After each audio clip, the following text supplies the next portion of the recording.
Hey guys, so I was thinking about this at work today. Now we're gonna listen to like two songs and then watch the scene with the kind of Lilith reveal. I'm not gonna be listening to the songs like listening to them and talking about it afterwards. I'm gonna break them down as I see it. Um because hell for season 2 in Hazbin Hotel, we know that Vox, or the V's rather, they're going to be kind of grabbing as much power as possible, thanks to heaven kind of alleviating a lot of people and maybe some overlords. So they're gonna use that power vacuum to kind of as much power as possible and try to take control. So season 2 will mostly be um, the V's, and I think maybe at around the end of season 2 we'll kind of get the introduction um, of Lilith's plan, or rather what Luke kind of wants Lilith to do. This whole, take care of that kid of yours, like get rid of her. Um, but well, so Lucifer, because you can't have Hazbin Hotel without Lucifer. He is hell itself. You can't have hell without Lucifer. So his character development is by far the most important.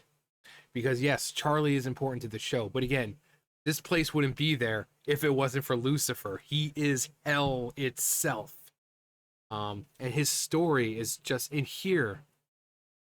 He's not portrayed as the Lucifer that we would think of. This, father of, prince of lies and sin and this and that. No, he's very sympathetic. He's living in heaven, so he's born of God. He is a celestial. He is heaven born. He is a seraphim who is the highest order of angel. He is as close to God as anyone can be. And when I say close to God, I mean real close to God. You have the angels who carry the throne of God, and then you have the angels who sing his praise. So the seraphim are like right there. So he's a seraphim, and he's got all these crazy ideas. Basically a free thinker. You have heaven, who's very much about order. You need to think and behave the way we say. And Lucifer just kind of keeps coming up with these crazy ideas, and eventually got to a point of, how many times do we have to teach you this lesson, old man? And they cast him out. Of course, this is in this universe. Obviously the story of Lucifer isn't like that. He's not such a good person, wages war against God. But this Lucifer is portrayed as just a free thinker, someone who's going against the grain, free spirited. So he gets cast out of heaven. He ends up on Earth. He meets Lilith, right? The first woman. Now, again, in this show, there are some religions that believe in Lilith, who was not created from Adam. He was not like Eve. Eve was created from the rib of Adam. Lilith was said to be created from the same dirt or the same earth as Adam. So Adam and Lilith are, in a sense, true equals. Eve, on the other hand, is actually lesser than Lilith. While Lilith was born of the same dirt or the same earth as Adam, so they're true equals, Eve was born from Adam's rib, was created from Adam's rib. So she was created from one of God's creations. So that already kind of dilutes the kind of, hierarchy and power. So it's not saying that she's lesser of a woman. I'm saying in the standing of power. But Lilith and Lucifer go to the garden, and they convince Eve to eat the fruit of forbidden knowledge. And we're shown that, oh yeah, he was temptation and he's evil and he was doing it in such a way but I think that tree was there mostly for temptation. God wanted to see, it's like, why was the tree there if they're not supposed to eat from it? Why was it there in the first place? I think it was to see whether or not they would obey the laws and rules of God and serve him. Because I think if they went anywhere and touched that tree at all, they would have been cast out immediately anyway. I think that was meant to be temptation. He wanted to see, are they going to live by my word and my will, or are they going to defy me? But Lucifer comes along and says, hey, it sucks here, right? You're living basically under God's thumb. You're able to do these things. and you don't really have true free will. You know, God will tell you, yes, you can, indulge as much as you want in this garden, eat the fruits of the trees, indulge and supple on the nectar of the flowers and the delights of this garden, but do not touch this tree. You can do whatever you want as long as it's under my, I allow it, and do not touch this tree. And Lucifer is like, do you really want to live like that? It's like, what if I said that you could free will every doubt, every question you've had to be answered, everything you've wanted to know can be obtained, and all you have to do is just take a bite. So she does. Evil is now, free will is introduced into the world, meaning people are now allowed to be evil, essentially, and commit crimes because they're no longer under the scrutiny of God and under, his law and rule. And because of that, because you have this being now who's created by God, and it's like, Lucifer, you just don't get it, do you? And he is cast down for a second time. And after that, him and Lilith are married, they have Charlie, but whatever happens, Lucifer, I think after a while he just falls into this deep depression. I mean, he's essentially a double fallen angel. He fell from the grace of God, and then he was fallen from earth and he was sent to hell. So this dude who started in such high standards is now like this broken man. And Charlie, being a child, is told about all the crazy ideas her father used to have, the amazing things he could do, the things he's done. And it's like, you hear the things that he did, but then you look at him and he's so broken. He's just a shell of what he used to be. And I think that's the reason why Lucifer left, or why Lilith left. It's not some complicated reason. I think she just wasn't attracted to him that way anymore. He was definitely not the man she fell in love with and wanted to marry and have a child with. Someone who even fell from grace. He was still bright-eyed and free-willed and this and that. But here she sees this guy sitting in his workshop all the time, suffering from depression. It's like, this, where's the man I fell in love with? Where's the man who offered me everything? Where's the man that was still so powerful and free and loved life? And where is that person? And I think that's the real reason why Lilith left. I think it's as simple as that. But this song is a huge improvement. I understand it took me almost 10 minutes to get to that. Sorry. But again, Lucifer is important to the story. But here we have Charlie and Lucifer connecting, and you see a progression in his character and a huge development just in this song. It's 3 minutes. But this leap from one part of the spectrum to the complete opposite. And that sets up a lot going forward. But we're going to... Charlie! You don't understand. Heaven never listens. They didn't listen to me. They won't listen to you. You don't know that. I do. You didn't know that when I tried this all before. My dreams were too hard to defend. And in the end, I won't lose it all again. Now you're the only thing worth fighting for. More than anything, more than anything,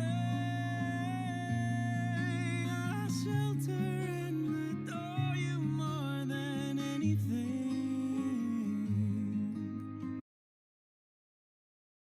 All right, so we start the song when it comes to his personality, at this moment, he's very vulnerable. He's very, again, the best word to use is broken.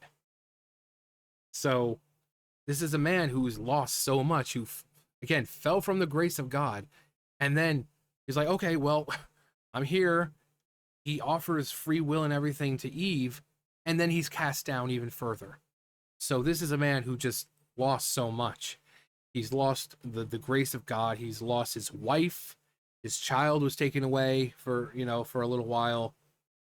And they both have stayed at arm's length of each other. They still connect with each other, like he'll pop up or, call her or whatever, but they both feel like they're not good enough for each other. So we see this man who's broken, who's trying to reconnect with his daughter, who he feels like, how do I live up to what she's, this image in her mind that she's had? Like, I'm supposed to be the king of hell. I am hell itself. I'm a seraphim. I've been in the grace of God himself. And look at me. I'm a broken, shriveled husk of a man. Not even close to my former glory. So how do I live up to this expectation of everything she's been told about me? So we hear him kind of saying that in the way he's singing. He's very, again, broken, best word. And then we see this bit of sadness, broken shell of a man, and then throughout the rest of it, his attitude kind of changes from one thing to another. And Dad, I don't need you to protect me from this. I just don't want you to be crushed by them like I was. so you can see right there, he's completely broken. And the image of kind of like the angels standing around him with their weapons kind of pointed at him, and then he sees that around Charlie, and what does he do? He pulls her away from that. When I was young, I didn't really know you at all. I always felt so small, but I heard your stories and I was enthralled.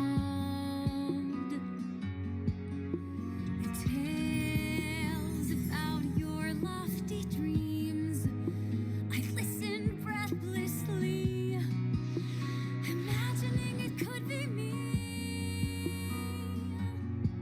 So in the end, it's the view I had of you that show me dreams can be worth fighting for.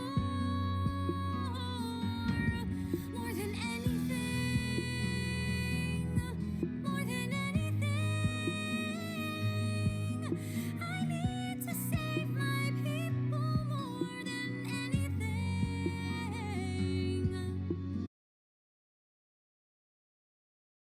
Right, so now we see it from Charlie's point of view, a girl who is very young, who wasn't really able to form a connection with her father because he was kind of locked in his workshop. He was constantly creating things, his ideas. He was very much a free thinker. So the only real experience she has with her father was the short times where she would go in and, sit with him while, he tinkered around, or the stories that Lilith told her.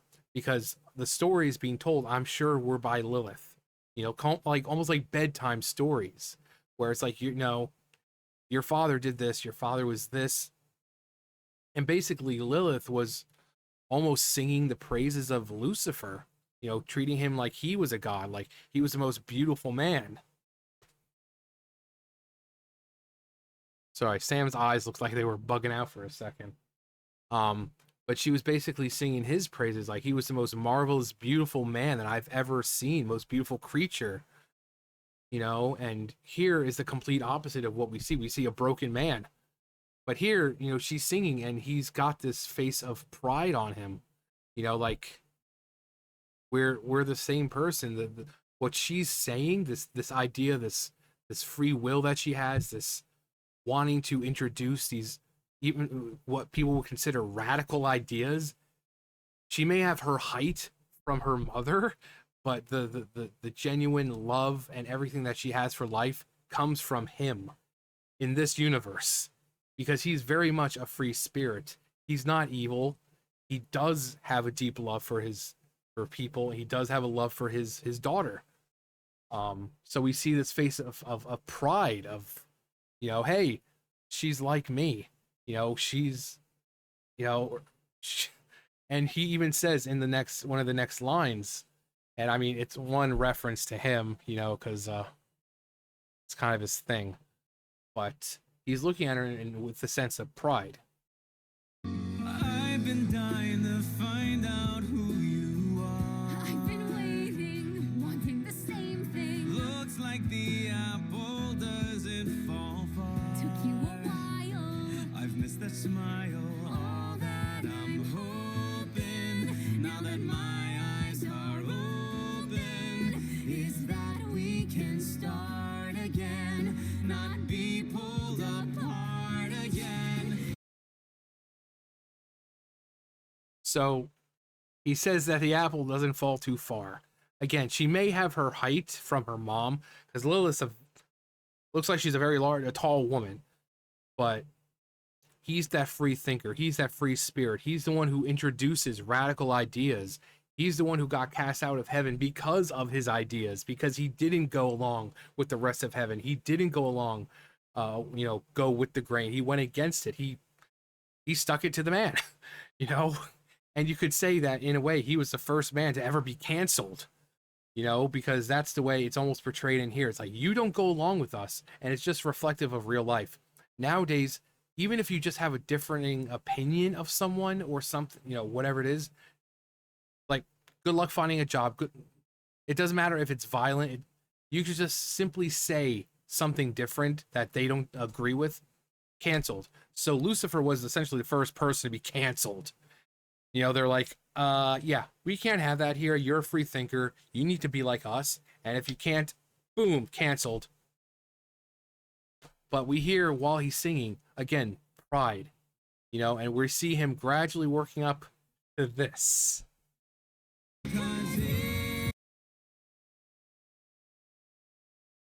To this. Every time we've seen Lucifer do this to, basically embrace his seraphim form, his wings, has always been a flex of power. He did it with Alistair, and he did it with Adam.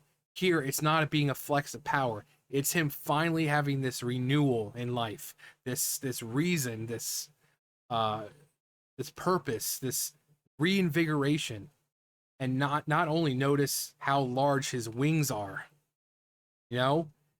He's reinvigorated. He has something to fight for now. He's no longer this broken man who felt like he was never good enough for his daughter. He is.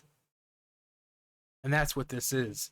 It's not him flexing his power. It's him, that reinvigoration, that renewal of his self, his self-worth, seeing that he does have someone to fight for, that,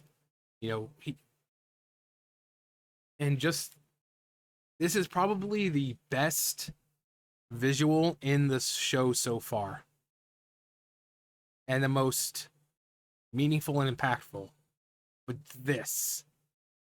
just the confidence he has as he's doing it, the pride he has for her, but just, again, the confidence. He's not this broken man anymore.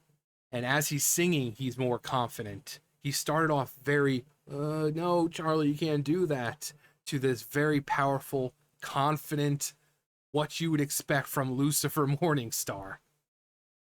In the end, you are part of who I am. I'll support your dream, whatever lies in store. And who could ask for More than anything.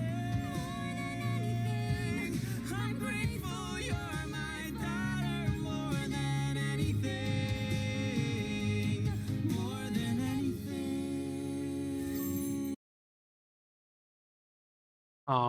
And then we see this, where very whimsical, very, I said he's basically like, very much like Disney. We see the Hell's Greatest Dad, very much like Genie from Aladdin. And we have this moment, which also like Aladdin, when Jasmine and Aladdin are flying on the carpet, Aladdin gets down close to the water, and Jasmine's able to, skim her hand through the water. That's exactly what this is. But when he says that, he'll kind of stick by her, because remember, he didn't have anyone there for him. He didn't have anywhere when he was in heaven, and he was all these ideas, and he was cast out. There was no one to defend him. No one. But he's there for his daughter now, who has the same ideas as him, this free thinker. And now, unlike him who had no one, she has him, along with everyone else. Vaggie's there, and even Alistair in a way. Because I think what we're seeing with Alistair here, I think that is a genuine smile, you know, because of how he's drawn.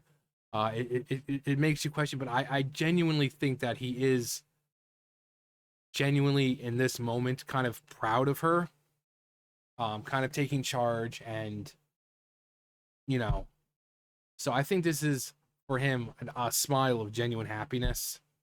Same thing with Nifty. I mean, that's is as sane as she is. That's a genuine smile. She's happy to see this. Um, but I said before with Lucifer, if you notice, when the thing first starts, he's drawn, softer features. It makes him look more vulnerable. It makes him more sympathetic. Usually has very sharp, jagged edges, but here his eyes, his face, very, very soft features. They make him look more angelic. They make him look more broken. And then we have this with the display of his seraphim wings, the embracing who he is again, having that confidence, having that pride, and not the bad pride, you know, not the what you would get you to hell. No, the pride in his daughter, the love and pride he has for her. The proud of who she is, proud of being her father. And yeah. But Lucifer sets in motion things that I'll talk about Ashley. I'll talk about that at the end, but all I'm saying, Vivian, if you're smart and the way you make the show, it seems to be you are, you better not kill him off anytime soon. If you're going to kill him off, it needs to be in a way worthy of Lucifer Morningstar. Okay? So none of this, you know, Lilith somehow taking him out or something. No.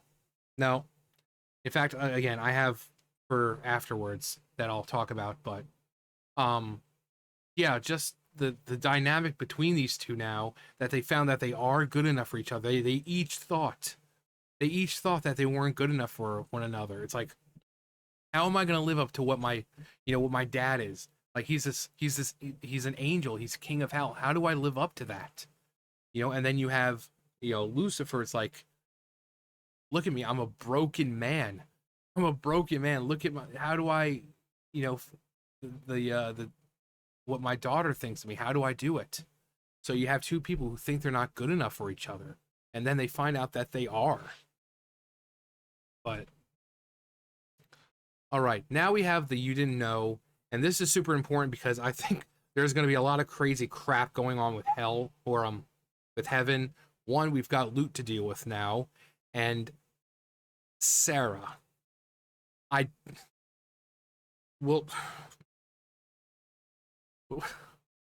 Oh, Sera. Sure these souls are safe. But she was right, Sarah. She showed us the soul can improve. He saw the light, Sarah. Checked all the boxes that you said would prove a person deserves a second chance. Now we turn our backs, no second glance. It's not as simple as you think. Not everything is spelled in ink. It's not fair, Sarah. Careful, Charlie, keep a cool head. No, don't you care, Sarah? That just because someone is dead, it doesn't mean they can't resolve to change their ways. Turn the page, escape infernal place. I'm sure you wish it could be so, but there's a lot that you don't know. Okay, so we're pretty much introduced for the most part now to Sera and Emily, who are these seraphim. They're sisters, Sera being older. And while we don't know a whole lot about Sera right now, Emily is very much like our vision of what an angel is. Even though angels are fiery swords and wrath, but our concept of angels, the beautiful divine beings that are about love and that is what Emily represents. She is what we see as an angel, pure, innocent, beautiful, representing good. And we have Sera, who is, I think, more on the side of what angels actually are. And again, I've said it the last time we watched this. There's a moment where it's kind of hinting that there's more to Sera than meets the eye. But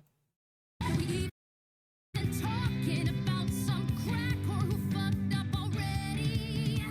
Hero is shot like a cock's in his mouth. This discussion is senseless and petty. There's no question of being posed. He's unholy, case closed. Did you forget that hell is forever? A man only lives once. We'll see you in 1 month.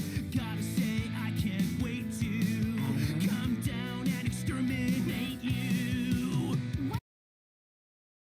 so here we have Sera, like, or Emily, like, what are you talking about? What the hell are you talking about? What do you mean exterminate? This is what I think, again, when it comes to angels. They're going down and exterminating sinners, people in hell. That even disgusts her, because even though they're sinners, they're still their own people. Still, they still live lives. It's a second life for them, and yeah, they might be sinners and might be, however they died, but they're still living lives. They still make connections. It's just as much of a life for them as it is for the angels in heaven. So for Emily to hear that you're killing these people, like, there's no other way to do this. What are you doing? They're trying to live their lives, and yes, they're sinners, but just like us, they're individuals, and she truly embodies that whole idea of good. Again, what we think of when we think of angels: beauty, elegance, kindness, goodness, love. Being around an angel is being like in the embrace of God himself. I don't believe in God. If that's your thing, that's fine. But to be close or to be in the embrace of an angel or in its presence is to feel the grace of God himself. And she represents that side of angels, what we perceive as angels, as they're portrayed in the media, these beautiful creatures who are love, and they protect us and they guide us. And then we have Sera. What are you saying? Let me get this straight. You go down there and kill those poor souls. You didn't know. Whoops. Yes, the cat's out of the bag. What's the big deal? Sarah, tell me that you didn't know. I thought since I'm older, it's my load to shoulder. No. You have to listen, it was such a hard decision. I wanted to save you, the anguish it takes to do what was required. To think that I admired you, well, I don't need your condescension. I'm not a child to protect. With talk of virtue, just pretension. Would die too naive to expect you to heed the morals you're purveying. That's what the fuck I've been saying.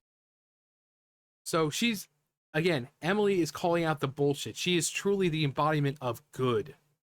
And Sera is very, very questionable. I think this is more the representation of what angels actually are: the fire, the wrath. I don't think it was a hard decision for her. I think Adam suggested this, or whoever did, and she went along with it. Because I think in her mind, the sinners do deserve to be killed. That's the easiest way to free up space. And if hell is going to be a permanent plane of existence and there's an overpopulation, why not just kill them? So in her mind, even though there's other alternatives, like, I don't know, reincarnation, or, pulling from like Chilling Adventures of Sabrina, she suggests one soul in, one soul out. Keep the souls in hell that deserve to be there, and release someone who did, something petty, like, stealing once, like a pack of gum when they were a kid. One soul in, one soul out. So that way you have that cosmic balance, but then you can solve the problem of overpopulation in hell. Because, it's like in Chilling Adventures of Sabrina. She went to take the soul of someone to escort him to hell. And what was his crime? To be the best chess master in the world. And somehow, even though he sold his soul, to become a chess master that was like, oh yeah, you're fire and brimstone damnation for the rest of your meaningless afterlife. Yeah, stuff like that. Yeah, you sold your soul, but it was stupid. Go. Reincarnation, heaven, whatever. But she, because she's more of traditional angel with the fire, brimstone, and fiery swords, she didn't mind the carnage. She didn't mind the madness. But the flame, I think represents two things for her.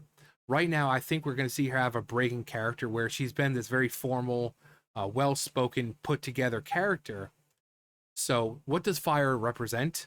Destruction, madness. And that's what we're seeing here. But flames also represent renewal, being reborn. So I think eventually she will kind of go on a crazy rampage at some point and kind of drop this facade that she's had it for so long. Now, do I question her love for her sister? No, I don't. I do believe she truly loves Emily. And I do think to an extent she was trying to, because again, Emily is pure. She is true goodness. And she's like, I'm not going to put that on my sister. So I'm going to keep it from her. But how do I tell her that I wanted this to happen? How do I tell her that I thought it was good and right to go down and exterminate these living, even though in afterlife, these beings, these creatures or sinners, how do I tell her that I indulged myself, or at least my ideas in that? It's like, how do I do that? She looks up to me. So, but I think she'll be renewed in a way, and we'll get to that at the end. But that's, I know you guys are like, John, you sound like Lucifer right now, throwing out some crazy ideas. I know, right?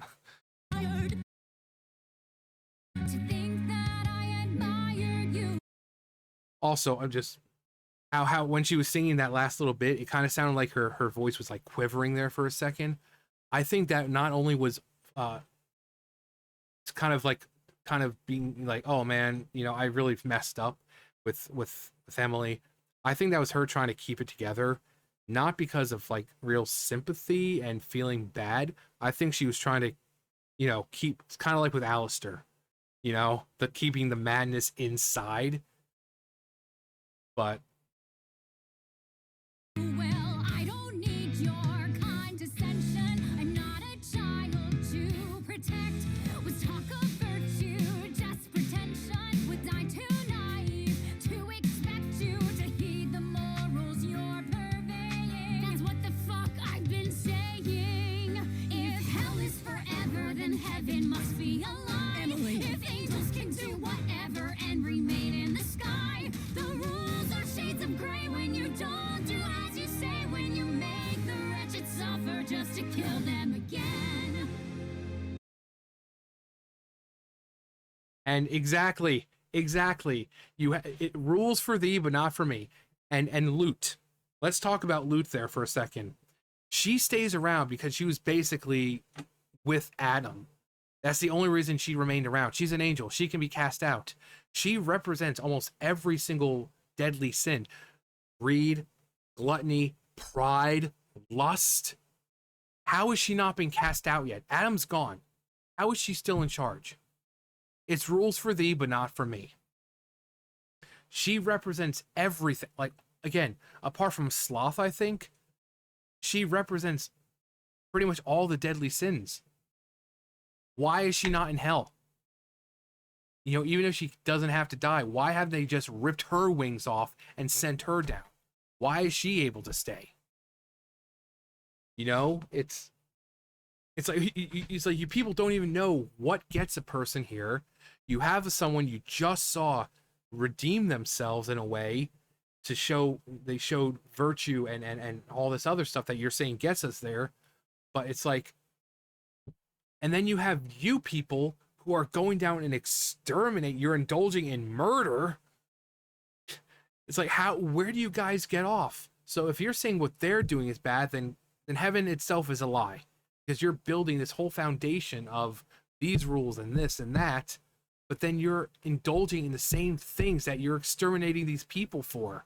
The same petty crap, the same crap that you're doing right now, this extermination of people. That's what gets people to hell on earth, gets them to hell in the first place. And you're just willy-nilly just doing it and nothing happens. Rules for thee, but not for me. Now we have showing Lilith, but Lilith.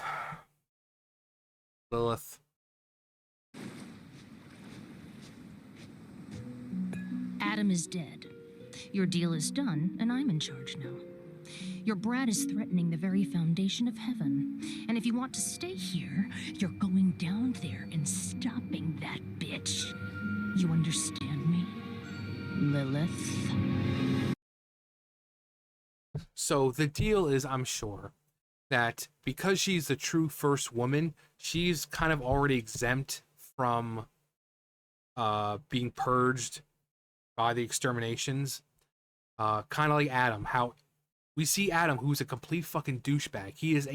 He's really a sinner in heaven, but because he was God's first creation on earth, he's kind of exempt from all that.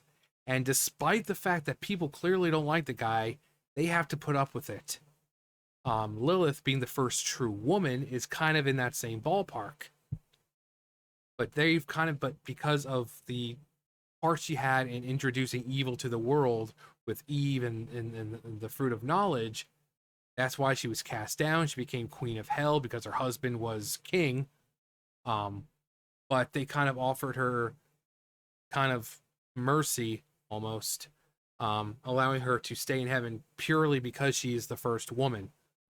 But after these exterminations, she was probably like, hey, you cannot touch my daughter. And they're like, okay, well, allow us to go into your domain and commit this extermination. And in return, we promise you that we will not touch your daughter. Every other person in hell is at our mercy. But your daughter, Princess Charlotte Morningstar, will not be touched. If we are flying down there and we see her, we will go in the other direction. We promise no harm will come to her. She will not suffer like everyone else. So that's one reason these purges have started to continue to happen. She kind of allowed to kind of let it happen, but it's like, hey, fine, you guys can do this, but just leave my daughter alone.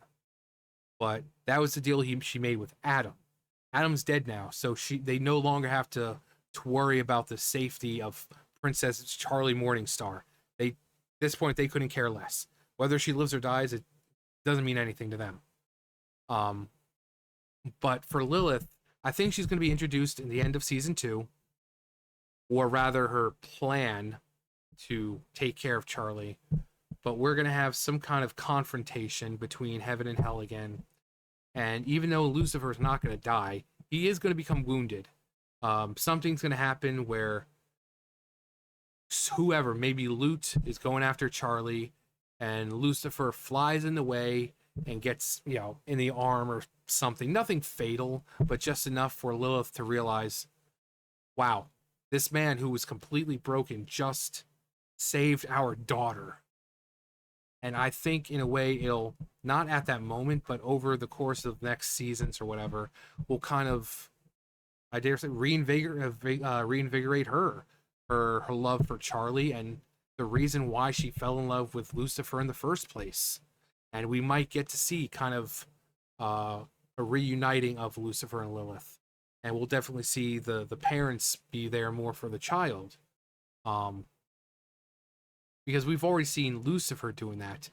Lucifer was already in Charlie's life. Lilith's been gone for like 7 years. Every time Charlie tries to call her, it's like, oh, Mom, I guess you're busy. So she's been avoiding Charlie. But now that she's kind of confronted with this idea of, hey, I have to go down there and see my daughter again, naturally she's going to run into her ex-husband. And now things with Charlie are going to have to be talked about. Why she left Lucifer in the first place is going to be talked about. Again, I think it's just as simple as she couldn't stand being around someone who's broken like that. That Lucifer's not the man she fell in love with. That the man that she had a child with. Um, but I think that Lilith and at least Charlie will. I hope there's a reprisal of the reprisal. So we had more than anything with Charlie and Lucifer, and then Charlie and Vaggie had the same sort of thing with more than anything in their kind of way. But I would love to hear Lilith's rendition of it with her. And you know, we've had father and daughter, we had lovers. So now it's mom's turn. So to hear more than anything in a different rendition being sung by Lilith, you know, Charlie's mom, having them reconnect after this whole scenario where she's sent there to do this, but then she ends up like, hey, I'm not going to have you hurt my daughter. You can do what you want to me. I don't care. I'm not letting you hurt my daughter. And having that connection and that moment with Charlie, you know, it'll be great. But as for them in the long run, I hope if they do get taken out, again, it has to be something worthy of Lilith and Lucifer Morningstar. I hope it's kind of more of a almost an evil. I'm guessing it's going to be Eve. You know, she's no one knows where she is. No one knows what she looks like. And that character Rue, root of all evil. Eve was the root of all evil, eating the forbidden fruit, allowing free will into the world. I think even though Eve was born of Adam's rib, despite that, the souls that she's harnessed over, 10,000 years, she's incredibly powerful, and it's going to take the combined force of heaven and hell, and even then, that's not going to be enough. The only person who can truly take her down is Charlie, who is born of Lucifer and Lilith, the first true woman, and celestial, heaven-born, and it's going to they're going to give their lives or their essence into her. So it's going to be like think of it like a Naruto kind of situation where Kurama's there, and you know she can kind of look inside herself to see her parents, like how Naruto could kind of inside himself and talk to Kurama. And so they're just going to be gone from the physical plane, but they're still going to be there. But it's going to take the power of Charlie, it's going to take the power of Lucifer, it's going to take the power of Lilith, all working together almost like an unholy trinity, to take down Eve and just the evil and the souls and the power that she's accumulated. Because even though she's lesser to Lilith at the time of 10,000 years ago, she's a lot more powerful than Lilith now. If she has been harnessing all these souls, she's frighteningly powerful, so much that heaven and hell have to work together, and even that won't be enough. That it's going to come down to Charlie, the daughter of a celestial as close to God as you can get, Seraphim, the first true woman, her power already combined with theirs. It's really going to be the only way to take, because I don't think it's going to be a situation where God steps in. No, this is going to be up to them. Because if it was, God is done, gone. But what does that teach anyone? This show is about unity and family and togetherness and not being afraid to ask for help and struggles that people are going to, and learning to rely and lean on people to get you through that. If the end comes and freaking God comes in and just snaps his fingers and poofs Eve and evil out of existence, there's no lesson to be learned. But I hope they kind of give their lives for their daughter. That'd be the one way I can see them going out. Not in some, oh, Charlie, dead. No, but them willingly giving not only their lives, but the very essence of who they are. Just imbuing themselves in Charlie. And then obviously the day is saved thanks to Charlie Morningstar. And while there's a lot of damage done, it ends on a happy note. But, we kind of see across hell and all that. But I want there to be just a tease, even though it'll be the end of this the series completely, just to show that no matter what you do, evil is always going to exist. So while evil in the current incarnation, Eve, and whatever hideous form she's going to take, while that incarnation of evil is gone, evil is always going to exist. But what now they now have something even more important. They have knowledge, essentially. The problem that got them there in the first place, they now have knowledge to prevent another Eve, another just all-consuming darkness and evil. They have the knowledge to prevent that, because while yes, there might be sinners, they now have the knowledge to kind of know how to kind of quell that, to keep it. Like they just show a little sprout in the ground, and maybe it's got this evil aura or something around it, meaning evil is, already flourishing again, because all it takes is evil in just one person's heart. But they know how to keep it from growing, and trying to prevent things from happening again. So that way, because Eve was powerful, or this being will be powerful, but the next coming of evil might be even more powerful. So now that they're going to be equipped with the tools in order and the knowledge to keep that evil at bay, because they could pluck that evil. Yeah, they could go and pluck that damn thing, but guess what?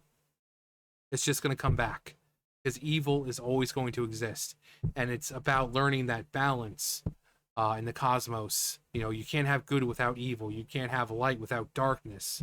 With every good person, you're going to have a bad person. With the lessons that they've learned of unity and family and love and helping one another and caring, and it's okay to be vulnerable, it's okay to ask for help, it's okay to talk about things when sometimes it's the hardest stuff to talk about with the people who you feel like you're trying to protect. That's what the show is about. It's not about Christianity. It's not about Satanism. It's a story, again, as old as time, and it's just being told from a different perspective. But I see Lucifer and Lilith finally giving up their lives. They've been alive long enough. I think in their eyes, it's time for them to rest and kind of pass the torch, the reins and title over to Charlie, where it's like, yeah, we've ruled hell. Now it's her turn. And while, yes, we may no longer physically be here, we're here. We're here. Again, think of it like a Naruto thing. But that's how I think the series should end. Now, with Sera, again, I think Emily is going to make the decision to go to hell. Now, it's not going to be like Vaggie is an angel. She's in hell. She had her ripped out. Instead of someone else doing it, I think it's going to be right in front of Sera. I think Emily is going to have so much. She's going to get so tired of the crap going on in heaven, this constant hypocrisy, this whatever they're doing. I think she's going to get tired of it. And like, you know what? If you truly care about me, you're not going to keep going on with this. And Sera will be kind of confused, and that's when Emily just rips out her wings, and she starts finally starts to descend to hell. And while it doesn't hit Sera at the time, the battle where she's finally forced to confront, she's gonna want to kill her out of feel of betrayal, but she's like, I can't do it. She's my sister. I love her. And while yes, I feel like she's betrayed me, she did it because she truly believed in what heaven's supposed to represent. She believed in her ideas. And I think Emily's going to be the parallel to Charlie. They're exactly the same. The free thinkers and just trying to see the good. So Emily's going to be like, well, if you want to get to them and all that, you're going to have to, I'm your sister. Are you going to cut me down too? And I think there's going to be a moment where Sarah's about to, but then she just kind of just stops. So, but yeah, that's heaven. I think Lute is going to be the next major villain because she's out. She has a vendetta. not only against Vaggie, because Vaggie allowed her to survive, so now she sees that as a form of weakness on her part. But they killed essentially her lover, even though I think it was more lust than love, because she's just a total fanatic. But she killed Adam, so she's out. She's got a vendetta against Hell now. No holds barred now because Adam's dead. The deal that he had with Lilith, gone. They no longer have to care about the well-being of Princess Charlie Morningstar. So I think, even though Vox and the V's in general are like villains of season 2, they're not going to be they're child's play compared to this, not Lilith, but to Loot. They're child's play compared to that chick. So she's going to be the villain of Heaven for that part. And then I think the next villain will be Sera. But it took almost an hour to get here, but it's between so much lore of here and so much to break down and talk about, and so I hope that again, when Lilith and Lucifer finally do go, it is in that sort of way where they willingly give up their lives for their daughter, not just like, oh, they turn their back for a second and boom, they get killed. No, I want them to, together as a family, and then them willingly imbue their essence, their very form itself into Charlie. Saying, hey, no matter what now, we're with you. So there's that. But they're royalty. They deserve to be treated like royalty when their time comes. Don't take Lucifer out like a bitch. Too much character development for that. Don't do a sort of like a Pensius thing where he has this really badass moment. Adam's just like, poof. It's like, oh, that could have gotten ugly. Just poofed out of existence. And Pensius ends up in heaven. Yeah, don't do that. Don't do that. But anyway, let me know what you think. Sorry this was so long, but so many thoughts and I think, if you love this show, or if you've been a fan of something, you kind of understand with so many thoughts and ideas and just trying to get it all out. But there you go. Let me know what you guys think, what you hope to see in the future. What do you think Lilith and Lucifer's dynamic will be? Do you think they'll get back together and, happy morning stars again? Do you think that they'll just kind of be like the parents that love each other, that just, maybe we're just better separate? What do you think it'll be like for Charlie? What do you think Sarah's role will be in this? Do you think she will be a big bad, where she will have that fire consume her, the madness, but then be reborn, essentially, that same purifying flame when she's about to, strike Emily, but then have like, no, what I'm doing is wrong. Why am I doing this? She's my sister and I love her. Let me know. And what do you think about Eve? What do you think Eve's part is? Because there's a reason why she hasn't been shown or really talked about. There's a reason. There's always a reason. But yeah, let me know all that below. That's going to do for me. You guys know the drill. I'll see you guys later. Bye, guys.